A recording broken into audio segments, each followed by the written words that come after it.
अस्सलाम वालेकुम तमाम देखने वालों को खुशामदीद। मेरा नाम है इरा मुश्ताक और मेरे शो का नाम है द इनसाइट्स फेयर, जहाँ पर हम एजुकेशनिस्ट के साथ जो है बातचीत करते हैं पाकिस्तान में और पाकिस्तान से बाहर। तो आज हम मिलने जा रहे हैं एक ऐसी मालूमात से जिन्होंने साइंस को सबक नहीं बल्कि एक दिलचस्प सफ़र बना दिया। मोहतरमा फ़ायज़ा खालिद, जिन्हें आप सब साइंस स्पार्क एजुकेशन वाली के नाम से जानते हैं। साइंस को समझना मुश्किल ज़रूर है, मगर हमारी आज की मेहमान ने इसे बच्चों का पसंदीदा मज़मून बना दिया। तो आइए हम खुशामदीद कहते हैं मिस फ़ायज़ा खालिद को। और आज की नशिस्त एक ऐसी शख्सियत के नाम है जो ये यकीन रखती है कि साइंस खौफ नहीं है बल्कि ये एक जस्तजू है। तो आइए मिलते हैं साइंस स्पार्क की रूह फ़ायज़ा खालिद से। मिस फ़ायज़ा खालिद, खुशामदीद। आप प्लीज़ अपने तमाम देखने वालों को अपना तारुफ अपनी ज़बानी दोबारा करवाइए। Thank you so much miss Iram, आपने इतना अच्छा इंट्रोडक्शन कराया कि I was overwhelmed when I was hearing things about my self. And yes, this is the main thing, मेरा यही एम है कि साइंस को इतना इंटरेस्टिंग कर दिया जाए कि वो साइंस बोरिंग ना लगे। Yes please. जी, मिस फ़ायज़ा खालिद, असल में बात ये है कि मैंने अब अपना ये एक असूल बनाया है कि मैं जिस मेहमान से भी बात करूँ तो उसके पहले उसके बारे में रिसर्च कर लूँ, ताकि जो हमारी बात है ना उसमें जो है ना जान पैदा हो और गुफ्तगू जो है वो दूसरे देखने और सुनने वालों के लिए बेहतरीन साबित हो। तो मैं आपसे ये पूछूँगी कि मिस फ़ायज़ा, आपकी जब मैंने फ़ेसबुक प्रोफ़ाइल पढ़ी, आप मेरी बैच फ़ेलो भी थीं।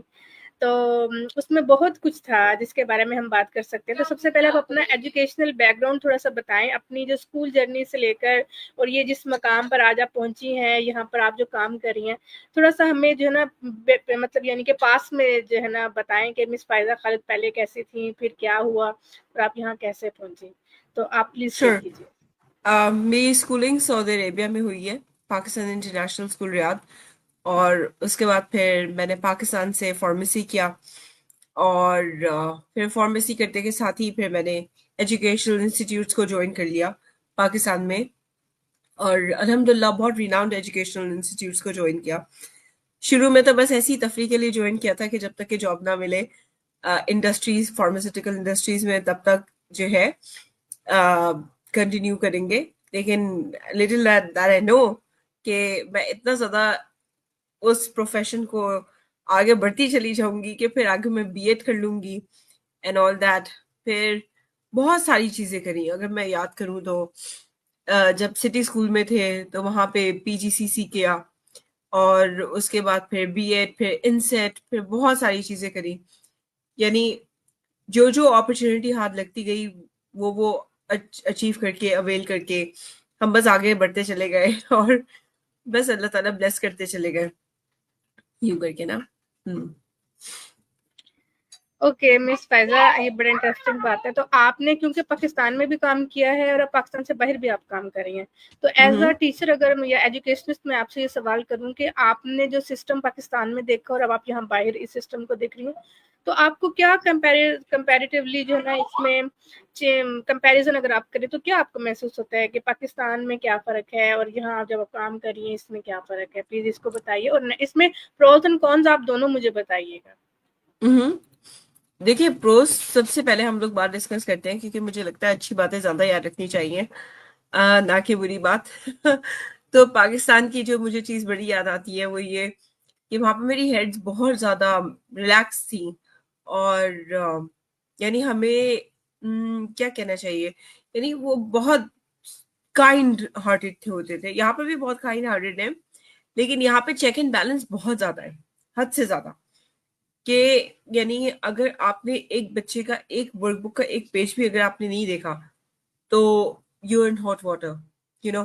पाकिस्तान में इतना ज्यादा चेक एंड बैलेंस नहीं था। और ऑब्वियसली यानी बहुत सारी चीजें यहाँ पाकिस्तान में अगर मैं बात करूं तो चीजें जो है वो इतनी ज्यादा एडवांस नहीं थी, technological wise and all that. यहाँ पर जब मैं यूएई आई तो मुझे सबसे बड़ा जो चैलेंज फेस करना पड़ा वो ये कि मुझे इंटरैक्टिव पावर पॉइंट प्रेजेंटेशंस बनानी पड़ी अपने सारे के सारे लेसन्स की। और वो पावर पॉइंट प्रेजेंटेशंस ऐसी नहीं है कि बस कि स्लाइड्स पर स्लाइड्स आपने डाल दी। वो बहुत इंटरेस्टिंग स्लाइड्स बनानी होती है। और इसी के लिए फिर मैंने आपको अप्रोच करा, क्योंकि हम आपको देख रहे हैं आपने वो वाला टाइटल अचीव कर लिया है कि डू नॉट जज a book by its cover. अगर हम मिस इरम की पिक्चर को देख रहे हैं या मिस इरम को देख रहे हैं, तो वो एक डिफरेंट पर्सन है, और वो जो काम कर रही है वो तो बिल्कुल ही डिफरेंट है। तो ये इंटरव्यू बिल्कुल मेरे इर्द गिर्द नहीं घूम रहा है, ये इंटरव्यू पूरा का पूरा आप ही के इर्द गिर्द घूम रहा है, क्योंकि आज मैं आपकी स्टूडेंट हूँ और आप मुझे सिखाने वाली हैं बहुत सारी चीजें जिसको मैं सीखने के लिए ऐसा एंथुजियास्टिक थी, मैंने कहा oh my God, miss Siram तो छा गई है बिल्कुल। जी। थैंक यू मिस फायजा, आपने मेरी बहुत ज़्यादा तारीफ कर दी। मुझे लगता है कि ये तो अभी ना मेरा जो आइडिया है उसको मैं भी रिप्रेजेंट ही नहीं कर पाई जिस तरह मैं चाह रही हूँ। जैसे हम एजुकेशन में हम एक चेंज चाह रहे हैं, जो मेरी ख्वाहिश है, तो अभी आहिस्ता आहिस्ता जो है चीज़ें और बेहतर होंगी। तो हम्म। हम चलते हैं आपकी तरफ, क्योंकि आज तो आपसे सीखने की नशिस्त है, तो उसमें हम आपसे सीखेंगे। तो मिस फायजा, आप मुझे ये बताएंगी कि आपके ख्याल में एक अच्छे जो उस्ताद है उसमें क्या खूबियां होनी चाहिए जिसको आप ग्रेडिंग में कहेंगी कि ये she is the good teacher, तो उसमें वो क्या खूबियां होनी चाहिए? अगर एक वर्ड में हम लोग समराइज करें ना, या एक सेंटेंस में, तो वो ये है कि एक हैप्पी इन्वायरमेंट क्रिएट कर दे एक टीचर। अब वो एक हैप्पी एनवायरनमेंट क्रिएट करना बहुत सारे तरीके से हो सकता है। एक तो पॉजिटिव रिलेशनशिप आप बना लें बच्चों के साथ। दूसरा ये कि आपके पढ़ाने का तरीका ऐसा होना चाहिए कि जो एक बुक में मुश्किल कॉन्सेप्ट है, तो वो आप इतना इजी करके बताएं कि कुछ हद नहीं। सही। तो ये एक बहुत बड़ा टास्क होता है टीचर्स के लिए ना। हम्म। अच्छा, यहाँ पर आपने ना ये नहीं बोला कि टीचर को बड़ा हाईली इंटेलिजेंट होना चाहिए, बड़ा हाईली क्रिएटिव होना चाहिए, बड़ा कम्पिटिटिव होना चाहिए। आपने हैप्पी सिर्फ एक जुमले इन्वायरमेंट। में अपना जो हैप्पी। जवाब है वो। हाँ। अगर एक टीचर, देखिए, टीचर क्लास में आ रहा है बच्चे को कुछ सिखाने के लिए, ठीक है। अब वो हैप्पी इन्वायरमेंट कब बनेगा? आप लेट्स से आपकी क्लास में 20 बच्चे बैठे हैं, ठीक है। अब मैं ये नहीं कह रही हूँ 2 बच्चों के लिए हैप्पी इन्वायरमेंट, मैं कह रही हूँ 20 बच्चों के लिए हैप्पी इन्वायरमेंट, ठीक है। अब 20 बच्चों के लिए अगर हम लोग हैप्पी इन्वायरमेंट की बात करते हैं, तो इसका मतलब क्या है कि आपने हर एक बच्चे को उसकी नेचर के हिसाब से जज किया, इवेलुएट किया, और फिर उसके हिसाब से आपने अपने लेसन को आपने उन बच्चों के अकॉर्डिंग भी आपने ट्वीक करके करा। अभी जैसे कि मेरे कुछ स्टूडेंट्स हैं कि वो बिल्कुल शाय और बिल्कुल चुप करके कोने में बैठने वाले, बिल्कुल इंट्रोवर्ट टाइप है। तो फिर मैंने क्या करा, उनका एक ऑनलाइन सॉफ्टवेयर है, ठीक है ना, उसके थ्रू मैंने रिकॉर्डेड लेसन्स बनाए। सही है। अब मैंने उन लोगों को वर्कशीट्स के साथ वो लेसन्स दिए, and they were very happy about it कि ओ अभी हमें मजा आ रहा है, अभी हमें ऐसा लग रहा है आप हमें 1 to 1 पढ़ानी है, यू नो। फिर कुछ बच्चे थे जिनको ओ फल्ला उनको बिठाना एक चैलेंज होता है, तो मैंने उनके लिए जो ना गेम्स बना दिए कि ठीक है, तुम्हें बड़ा ही उछलने कूदने और भागने का शौक है ना, ये लो गेम्स खेल के दिखाओ। ये ये बड़े बड़े पजल्स वो सॉल्व करके दिखाओ, केमिस्ट्री से रिलेटेड। और वो मैं खुद से घर में क्रिएट करती हूँ, ऐसा नहीं कि बाहर कहीं अमेजोन से या इधर उधर से मैंने खरीदे।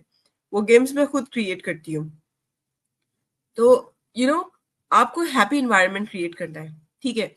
टीचर कितना ही क्यों ना इंटेलिजेंट हो, I had very intelligent teachers, some of them, लेकिन वो इतने रूड होते थे, इतने ज्यादा रूड होते थे कि उनकी बात सुनने का दिल नहीं करता था। तो एक टीचर का पढ़ा लिखा होना या इंटेलिजेंट होना काफी नहीं होता, until unless वो हैप्पी और गो लकी वाला बंदा ना हो, यू नो। जितना ज्यादा खुश हो सकते हैं, जितना ज्यादा आसपास के लोगों को खुश रखने वाले और खुद भी खुश रहने वाले, वो वाले लोग सिर्फ और सिर्फ आप टीचिंग कर सकते हैं। यस। मतलब आपकी बात का क्रक्स ये है कि पॉजिटिविटी होनी चाहिए, और जो बच्चों की ज़रूरत है उनको वो प्रोवाइड करें। जिसको गेमिफिकेशन चाहिए आप उसको गेमिफिकेशन प्रोवाइड करती हैं, जिसको यस। क्रिएटिविटी चाहिए, जिसको इंकरेजमेंट चाहिए, तो आप उसकी नीड के मुताबिक उसको ये दे रही हैं। तो ये बहुत बड़ा चैलेंज है कि हर स्टूडेंट की ज़रूरत के मुताबिक उसको जो है वो मटेरियल या एजुकेशन जो प्रोवाइड करना, तो ये कोई छोटी यस। जॉब नहीं है। ये मतलब यानी कि बहुत बड़ा टास्क है ये, हाँ, इंडिविजुअल ये है, फोकस। बहुत बड़ा टास्क है। और रियली जब हम लोग लेसन प्लान करने बैठते हैं, तो यानी मैंने एक somebody who was giving an online training regarding AI, तो उन्होंने जो है ना बड़े मजे से एक बार सॉफ्टवेयर के नाम लिए और कहने के, अभी तो आप देखें, आप एक क्लिक के करेंगे आपको सारा का सारा लेसन प्लान आ गया आपके सामने। पहले देखिए टीचर्स कितने मजे से बैठते थे और 2-2 3-3 घंटे पे लेसन प्लानिंग करते थे। अभी देखिए एक क्लिक में पूरा का पूरा लेसन प्लान आ गया सामने। तो मैं ये सोच रही थी बाद में कि इन्होंने सिर्फ लेसन प्लानिंग पे करके खत्म कर दिया। इन्होंने आगे डिफरेंशिएशन की कोई बात नहीं करी। और यूएई में डिफरेंशिएशन जो है ना मेन चीज है कि अगर आपका लेसन प्लान डिफरेंशिएटेड नहीं है, अगर वो डिफरेंट कैलिबर के बच्चों को केटर नहीं कर रहा, तो आपका लेसन सिर्फ और सिर्फ 5 बच्चे फायदा उठा सकते हैं और बाकी सारे के सारे नहीं। और इवेंचुअली ऑफ कोर्स फिर ग्रेड सेट बुरा आ जाता है एंड ऑल दैट। हाँ, ये सारा का सारा। अच्छा मिस फायजा, अब मैं थोड़ा सा इस कन्वर्सेशन को थोड़ा सा चेंज करती हूँ, कुछ और बात करते हैं। तो मिस फायजा, कल आप मुझे ये बताएं कि आप, जब मैं और आप क्लास में हम लोग साथ थे, तो मुझे ये लगता था कि आप एक आइडियल कैंडिडेट हैं जो कि बहुत अच्छा सीख रही हैं, बहुत अच्छा आपने किया भी, नो डाउट, मतलब यानी कि आप हमारे लिए रोल मॉडल हैं अभी भी। Thank you. तो थैंक लेकिन यू ये क्या एग्जैक्टली। हुआ कि बीच में से अचानक ही क्लास से मिस फायजा गायब हो गई। गायब हो यार गई, तो असल में हमने सोचा कि तो व्हाट मेरी हैपेंड, अम्मी क्या जो है हुआ? ना, जी जी। हाँ मेरी अम्मी जो है ना, आफ्टर यानी हमारी मुलाकात जो है ना 5 years 6 years ऐसे करके बाद होती है। यानी लास्ट टाइम मैं अपनी अम्मी से फेस टू फेस मिली थी 2022 में, और उससे पहले मैं अपनी अम्मी से फेस टू फेस मिली थी 2017 में। तो इत्तेफाक से ऐसा करके हुआ कि मेरे अम्मी लोग जो है ना, मेरी अम्मी और मेरी बहन दोनों के दोनों ही जो है ना यूएई आ गए।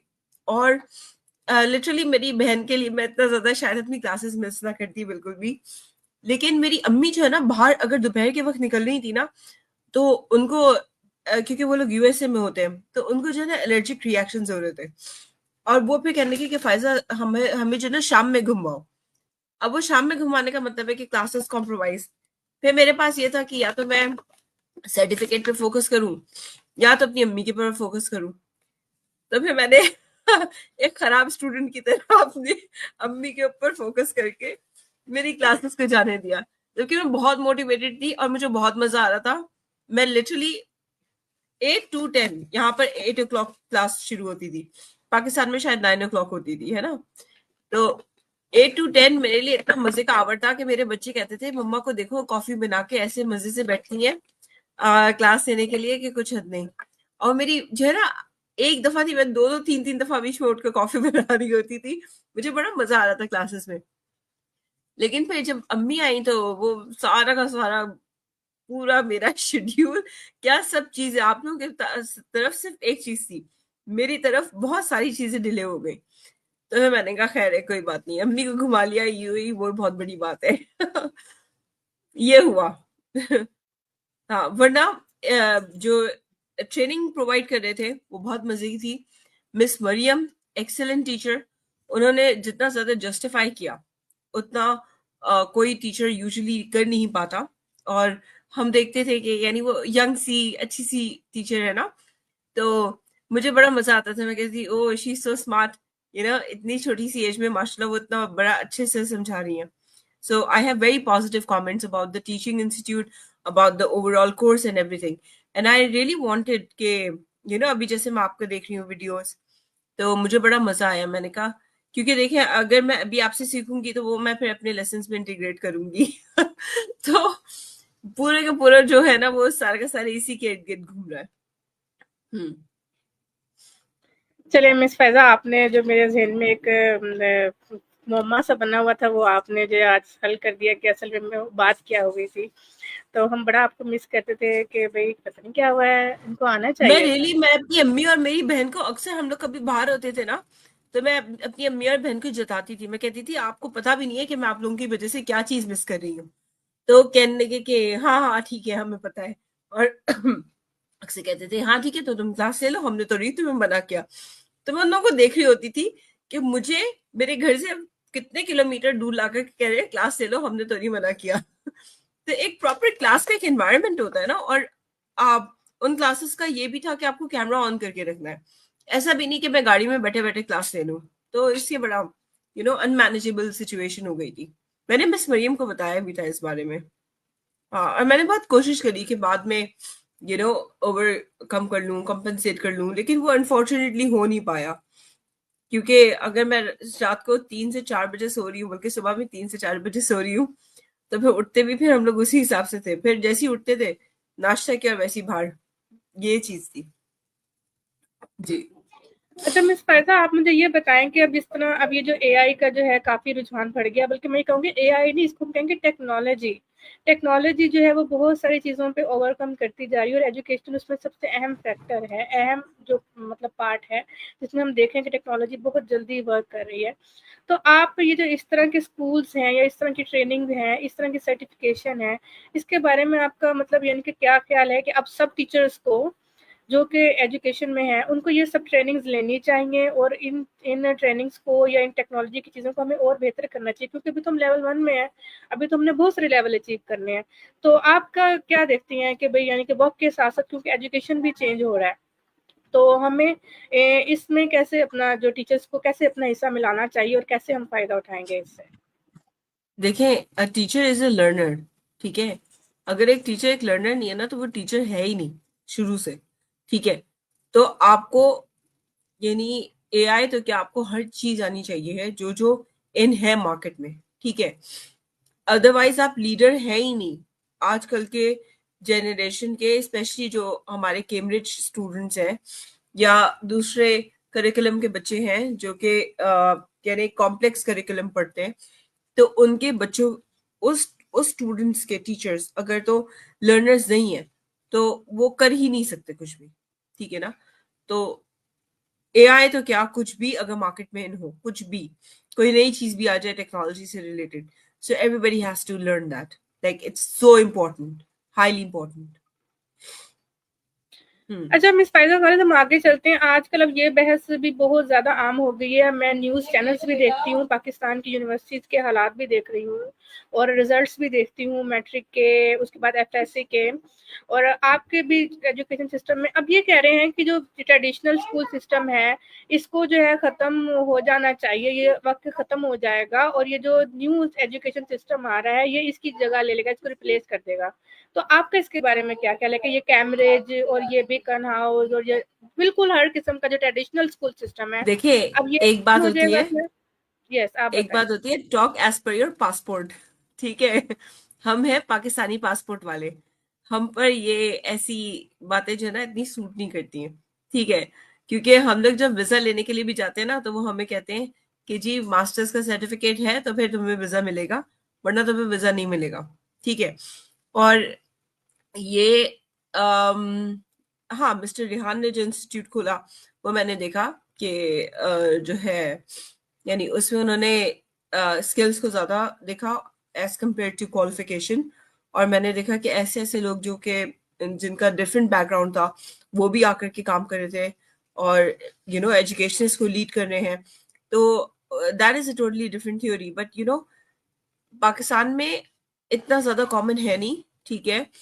और अगर हम लोग बाहर के मुल्कों में भी देखें ना, ठीक है, अब जैसे कि अभी मैं जॉब कर रही हूँ, ठीक है।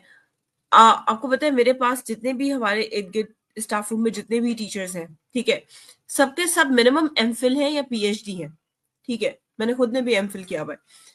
तो कोई भी ऐसा नहीं है कि वो उन्होंने बस मास्टर्स किया हुआ है या बैचलर्स किया हुआ है वो आ गए हैं पढ़ाने के लिए, ठीक है। ये मैं हाई स्कूल की बात कर रही हूँ, मैं जूनियर क्लासेस की बात नहीं कर रही।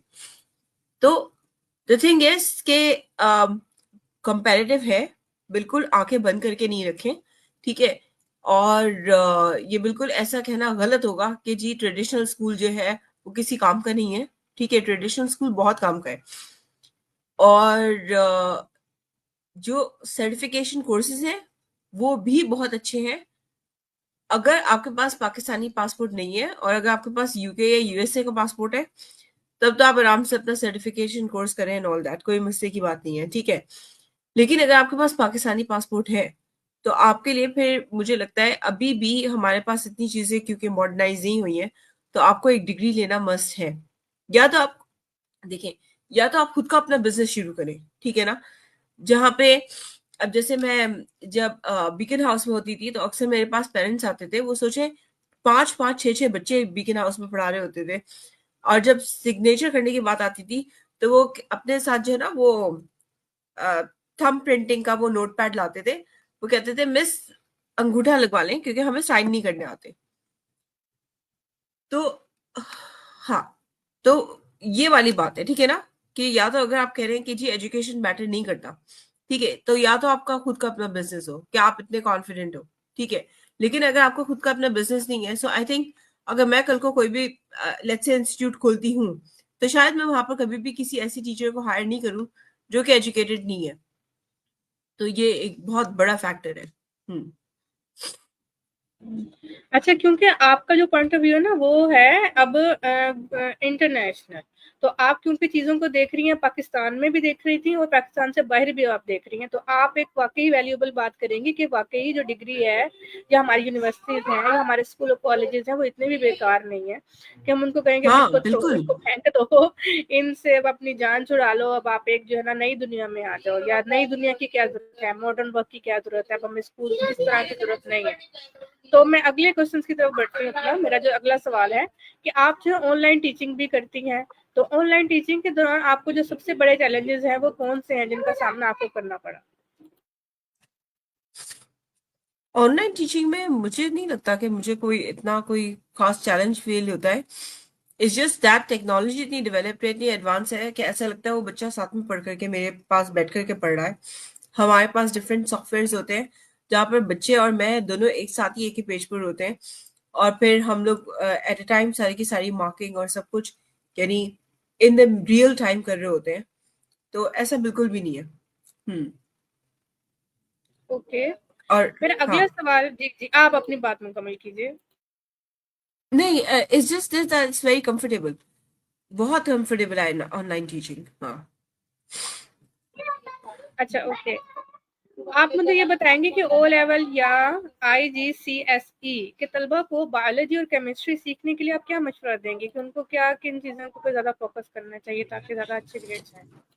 पास पेपर्स, आप थ्योरी एक दफा पढ़ लें और उसके बाद फिर पास पेपर्स सॉल्व करें, और लिखने का तरीका सीखें, क्योंकि हमारे पास अनफॉर्चुनेटली क्योंकि इतना ज्यादा हाइप क्रिएट हुआ है ना कि जी एआई है और पढ़ने लिखने की तो अब जरूरत ही नहीं है, एंड ऑल दैट थिंग जो कि आजकल इधर उधर फैला हुआ है। तो बच्चे अनफॉर्चुनेटली लिखना भूल गए हैं, जिसकी वजह से वो जब आंसर्स लिखते हैं वो इतने फालतू आंसर्स लिख रहे होते हैं कि उसमें यानी कोई सेंटेंस फॉर्मेशन, कोई स्ट्रक्चर फॉर्मेशन कुछ भी नहीं होता। तो फिर जब उनके मार्क्स कटे होते हैं तो दे लाइक ऐसे कैसे हो गया, मार्क्स कैसे कट गए, यूं करके। फिर जब हम उनको बताते हैं कि ये देखो तुम्हारे सेंटेंस, तुम सोच क्या रहे हो, तुम मुझे ओरली बोल क्या रहे हो और तुम लिख क्या रहे हो, ये देखो, तो वो फिर खुद ही कहते हैं ओह ओके या नाउ आई अंडरस्टैंड, यूं करके। तो ये बहुत बड़ी एक चीज है कि बच्चे के राइटिंग स्किल्स बहुत अच्छे होने चाहिए। हम्म। अच्छा, इसमें मैं आपकी बात को थोड़ा इंक्रीज करूंगी। मैंने एक बच्चे का इंटरव्यू लिया और कुछ बच्चों के टीचर्स से मैंने पूछा, तो वो ये कह रहे थे कि आजकल ये जो कंप्यूटर, ये जो सारा सोशल मीडिया का एक वाइब क्रिएट हुआ है, इससे जो बच्चे ना फोकस नहीं कर पा रहे, जो एग्जैक्ट उन्हें जो है ना मटेरियल पे फोकस करके उसका आउटपुट देना चाहिए, उनका फोकस ही नहीं है। उनको समझ ही नहीं आ रहा कि वो कैसे इस पे फोकस करके अपनी चीजों को अचीव करें। ये भी बड़ा प्रॉब्लम क्रिएट हो रही है, शायद इसीलिए जो बच्चे आंसर्स लिखते हैं उनको ये नहीं पता चलता कि वो ग्रामर की मिस्टेक करे हैं तो वो बात क्या से क्या बन जाएगी, और वो जो है अगले बंदे को पढ़ने में क्या समझ आएगी। तो यहाँ पे फोकस का हम्म। जो है बड़ा मामला जो है वो खराब हो रहा है। तो हम आगे चलते हैं जी। अच्छा जी। अच्छा, आप अब क्या समझती हैं कि ये जो जी टेक्नोलॉजी AI आ रही है, ऐप आ रही हैं, ये साइंस को बेहतर बनाएंगी, हमारे रिजल्ट्स बेहतर होंगे या इससे हमें नुकसान ज्यादा होगा? नहीं नहीं, बेहतर होंगे, क्यों नहीं बेहतर होंगे। बहुत इनफैक्ट अच्छे बेहतरीन रिजल्ट्स प्रोड्यूस होंगे और अब हो रहे हैं। तो एआई को यूज करके बच्चे बहुत स्मार्ट हो रहे हैं। बच्चे मुश्किल चीजों को बहुत इजीली समझ लेते हैं। तो हाँ, बहुत अच्छी चीज है ये।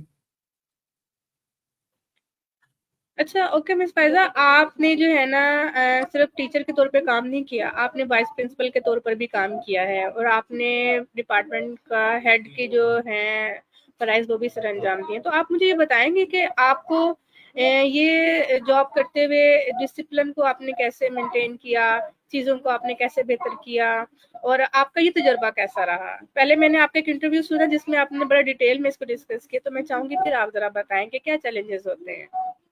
यार, अगर मैं यानी वाइस प्रिंसिपल और जो एकेडमिक कोऑर्डिनेटर के मैंने काम किया था, या जो हेड ऑफ द डिपार्टमेंट का मैंने काम किया है, उस सब में एक चीज थी कि I miss teaching a lot, really. और वो सारी की सारी काम मैंने करे थे, but I really didn't enjoy those at all. बहुत ही, यानी ऐसे क्लरिकल काम था, यू नो उसमें कोई साइंटिफिक नॉलेज नहीं थी। और मैं हूँ साइंस की बंदी मुझे साइंटिफिक नॉलेज, बच्चों से बातें करना, हंसी मजाक, ये सब पसंद है। तो वो बड़ा बोरिंग जॉब्स है, बहुत boring, not for people like me. हाँ।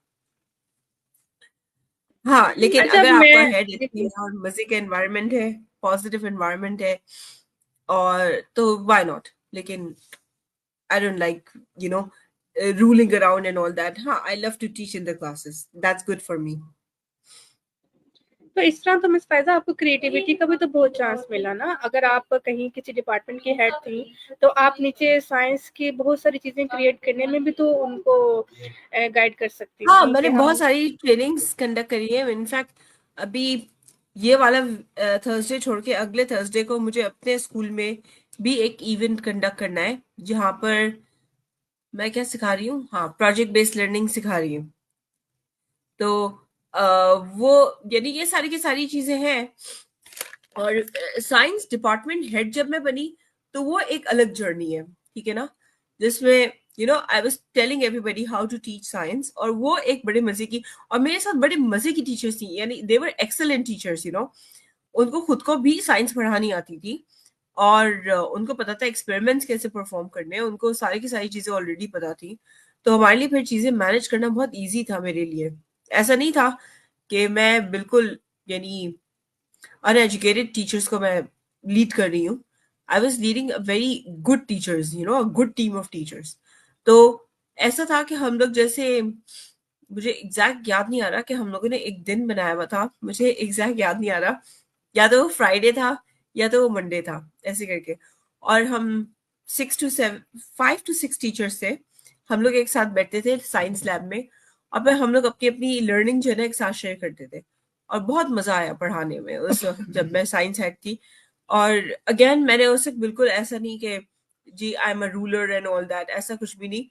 हम लोग बैठते थे और हम लोगों ने सबको एक एक दिन बनाया हुआ था कि हर कोई जो ना बारी बारी आकर के बताएगा अपनी बातें, कैसे पढ़ाने में क्या चीज अच्छी गई, क्या चीज बुरी गई, क्या प्रॉब्लम्स आई।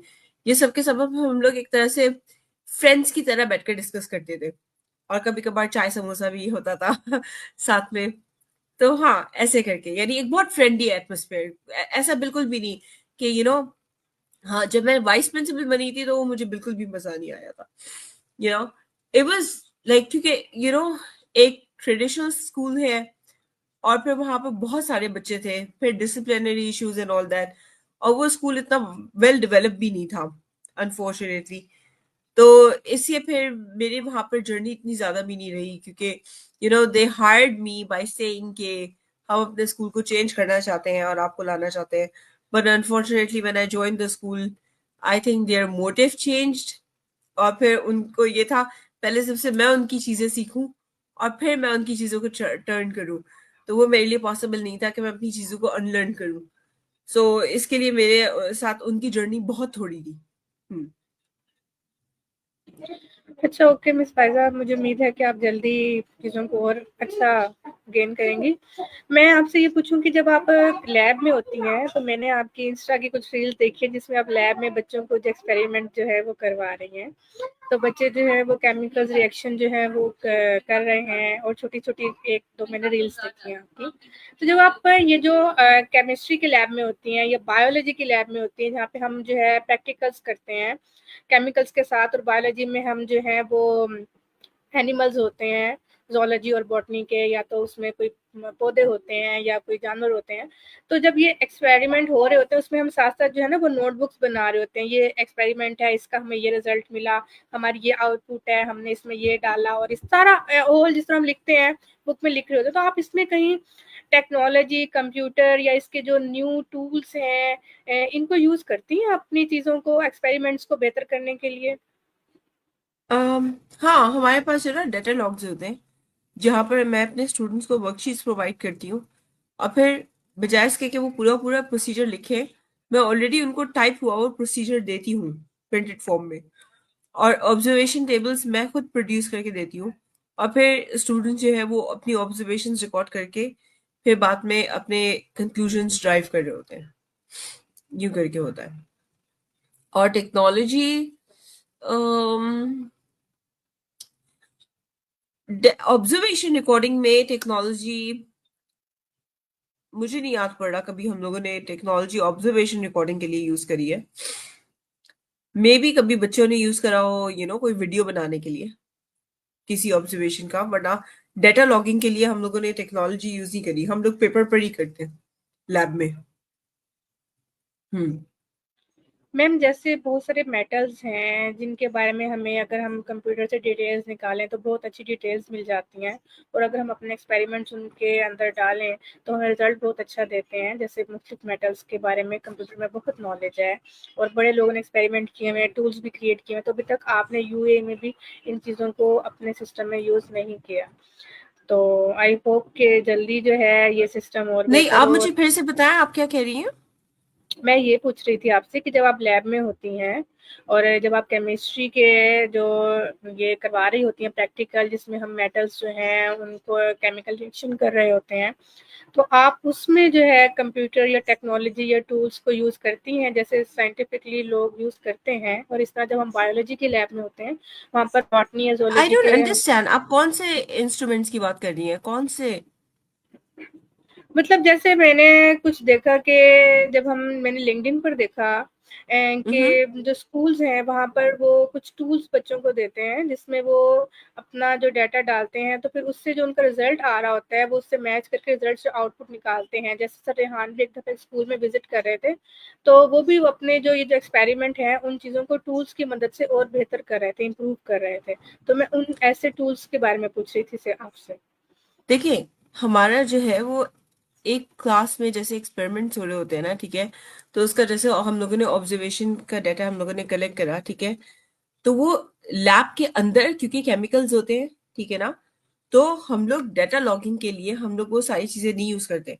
और आपके जो हाई स्कूल लेवल तक है, ठीक है ना, उसमें आप मुझे आई थिंक आप वो कह रही हैं जो रोबोटिक्स को यूज करके आप जो है वो पीएच कंट्रोल कर रहे होते हैं एंड ऑल दैट, या वाटर, आई थिंक आप वो सारी की सारी बातें कर रही हैं, ठीक है। तो मैं आपसे ना कुछ शेयर करूंगी, फिर हम इस हाँ, चीज को ना sure, और बेहतर समझ सकेंगे, तो ताकि हाँ, अंडरस्टैंडिंग बेहतर हो सके। हाँ, क्योंकि बस। बच्चे जो है वो लैब के अंदर, क्योंकि देखिए जो बड़े बड़े अपेरेटिसेस हैं, ठीक है ना, जिनके थ्रू आपके पूरे रीडिंग्स आ जाते हैं, ठीक है ना, वो हम लोग लैब में नहीं यूज करते हैं। हम लोग बच्चों को जो है ऐसे अपेरेटिस देते हैं जिसमें हम लोग खुद रीडिंग्स निकाल रहे होते हैं, ठीक है। और जब स्टूडेंट्स वो कर लेते हैं रीडिंग्स, उसके बाद फिर हम लोग उस डाटा को एनालाइज करते हैं, और उस वक्त फिर जब बच्चे क्लास में आ जाते हैं, फिर बाद में हम लोग वो डाटा को एनालाइज करने के लिए हम लोग डिफरेंट टेस्ट कंडक्ट करते हैं, एक्सेल शीट में डाल के बच्चे ग्राफ बनाते हैं, चार्ट्स बनाते हैं and all that, you know. लेकिन लैब के अंदर यानी डिजिटल शायद जो चीजें हैं वो है, लेकिन मुझे नहीं लगता कि यस। डिजिटल यानी अगर आप पीएच मीटर ले लें या आप पीएच यूनिवर्सल इंडिकेटर ले लें, दोनों एक ही चीज है, दोनों ने एक ही चीज निकाल करके देनी है, पीएच।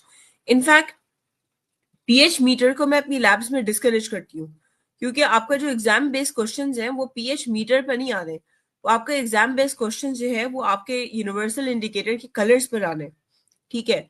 तो उसमें हम लोग इतना उसको इनकरेज नहीं करते, बिकॉज स्टूडेंट्स को कलर्स याद रखने हैं।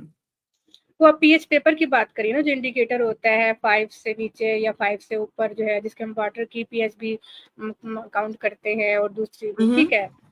मैं असल में जो ना आपके साथ वो ना चीज़ें शेयर करूँगी, फिर हम इसको ना बेहतर समझ सकेंगे, क्योंकि मैं ये चाहती हूँ कि जो टेक्नोलॉजी है उससे हम मैक्सिमम हेल्प लें, क्योंकि जो ह्यूमन बीइंग्स हैं उनके पास इतना डाटा सेव नहीं हो सकता, या वो इतना जल्दी रिजल्ट्स नहीं काउंट कर सकते जैसे टेक्नोलॉजी काउंट कर सकते। तो इसमें तो हम टेक्नोलॉजी की हेल्प ले सकते हैं ना अपने रिजल्ट्स के लिए, साइंस के और बायोलॉजी के एक्सपेरिमेंट्स हमारे के लिए, स्टूडेंट्स इवन यूजुअली जो है ना फिजिक्स में भी टेबल्स बहुत हेल्प क्रिएट होती कर है। रहे हैं।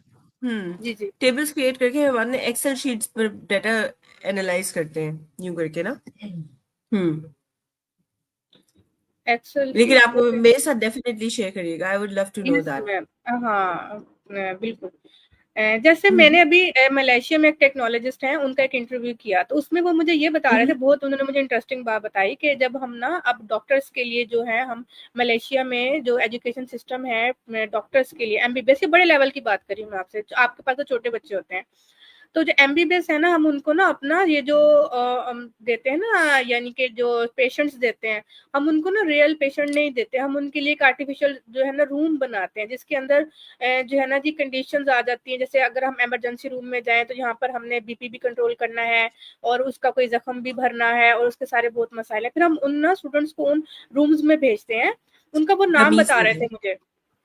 हाँ, वो हम उनको उन रूम में भेजते हैं, तो फिर वहाँ पर जो प्रॉब्लम्स होती हैं, तो वो कुछ कंप्यूटर्स के ज़रिए उन प्रॉब्लम्स को सॉल्व करके अपने एक्सपेरिमेंट कर रहे होते हैं और हम उनके रिज़ल्ट जो है आगे जो है ना वो वहाँ पे टेस्ट कर रहे होते हैं कि भई इसने कितना अच्छा हम्म परफ़ॉर्म किया या इसके कैसे रिज़ल्ट रहे या इसने बीपी को कंट्रोल करने के लिए कौन-सी मेडिसिन दी, ये इसने कितना इस चीज़ को समझा। तो वो मुझे ये शेयर कर रहे थे बात कि अब हमने जो है ना टेक्नोलॉजी की मदद से ऐसे एस्थेटिक रूम्स पता नहीं ये रूम का नाम ले रहे थे, वो हमने वो बना लिए हुए हैं।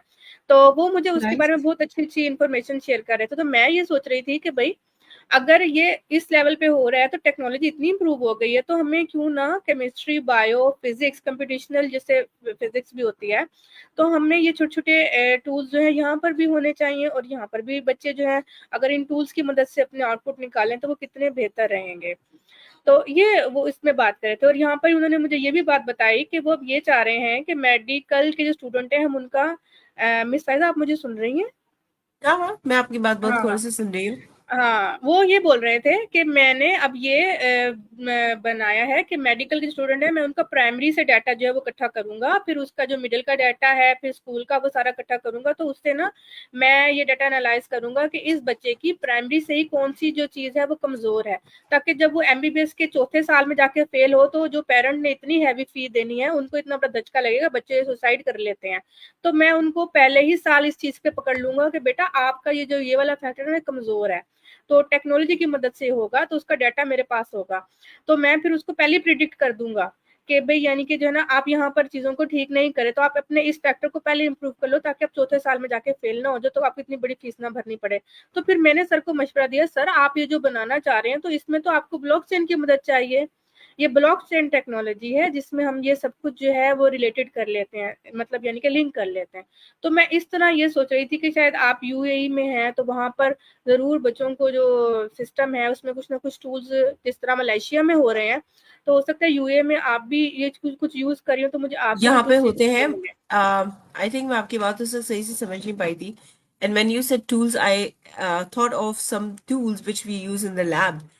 लेकिन अगर आप एजुकेशनल जजमेंट की बात करनी है, तो यहाँ पर जितने ज्यादा यहाँ पर ऐसे टूल्स हैं, शायद ही आपको पूरी दुनिया में कहीं मिलेंगे।